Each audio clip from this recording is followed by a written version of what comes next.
All right, I am a very, very bored teacher. There is no school, there's no students, but I thought I'd go over some of these, a little bit of statistics and run some numbers and compare a couple historical events, because I am a high school social studies teacher.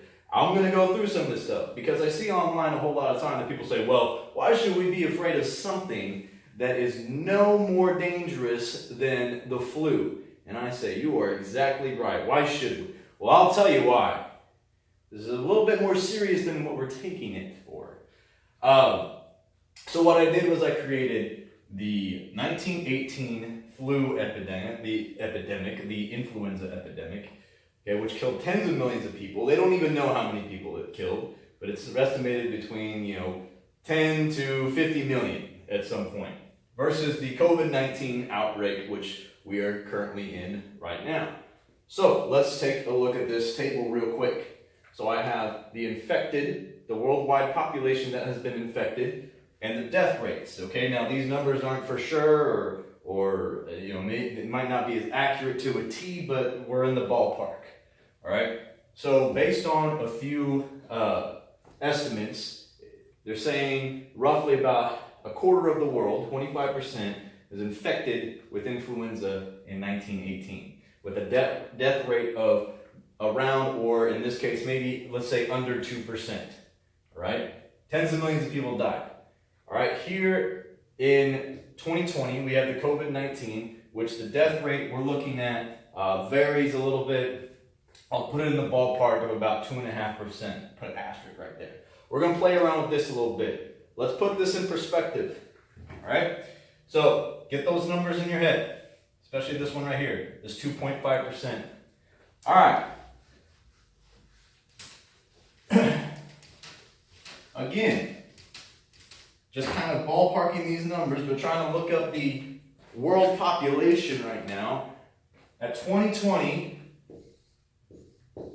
we're looking at roughly 7.7 billion people. All right, total world population. Now, let's take that death rate, okay, of around 2.5%, and let's talk about the total infected number right here. Okay, and we're going to plug it in to this 7.7 billion. If a quarter of the world, the core of the world, which is more globalized, more connected than ever before, if quarter of the world was infected with COVID-19 with a 2.5% death rate, you're looking at roughly 48 million deaths. Okay? 48 million deaths. Put a skull. All right? Let's jump that number up. If we go to 50%, we're looking at 96 million dead. And if every single person in the entire world were to get COVID-19, then you're looking at roughly 192 million deaths. Okay? To put all of these numbers in perspective, historically, with the historic event, let's compare these numbers to World War II. In World War II, which I will use the years 1939 to 1945, from the Nazi invasion of Poland to the surrender of the Empire of Japan, estimates from World War II,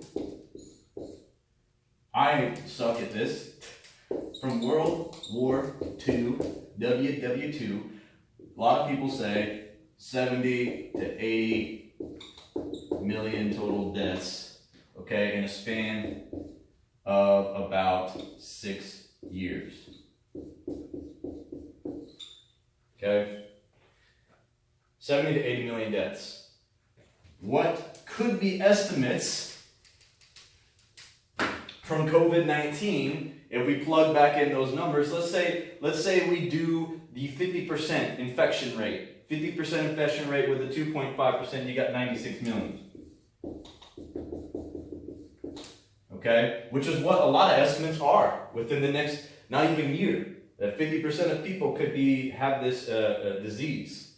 Okay, so if you're wondering why people are starting to take this seriously, this could happen. These are preventable deaths. There might be some major inconveniences in your life. In my life, it sucks. I hate it. I hate everything that's going on. And there might be some major problems for people out there. But the thing is that these deaths are preventable. And if you don't prevent these deaths, then that blood is kind of on our hands. So if you have to postpone things, all right, if you have to maintain social distancing, okay, if you have to be bored for a while, all right, so be it. These are preventable deaths. And you looking like a jackass isn't going to help anything. So I just thought I'd mention that. Okay, be safe, wash your hands, wash your ass.